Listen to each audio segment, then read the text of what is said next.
गिद्ध एक मुर्दार गोश्त खाने वाला परिंदा है। इसका खाते हुए पेट तो भर जाता है, लेकिन भूख खत्म नहीं होती। तो वो भागना शुरू कर देता है और भागते भागते खाया हुआ उलट देता है। उल्टी के बाद फिर खाने लग जाता है। फिर भी पेट तो भर जाता है, लेकिन भूख खत्म नहीं होती।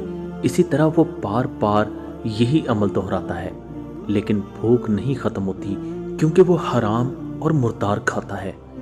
ये कुदरत के वज़ा करदा आफाकी असूल हैं, जो हराम खाने वालों के लिए लम्हा फिक्रिया हैं। वो कुछ लोगों को इख्तियार देकर भरपूर मौका देती है कि जितना खा सकते हो खा लो, मगर सहरी की लज्जत से हमेशा महरूम रहोगे। माले हराम खाना तुम्हारे लिए एक मुशक्क़त के सिवा कुछ नहीं है।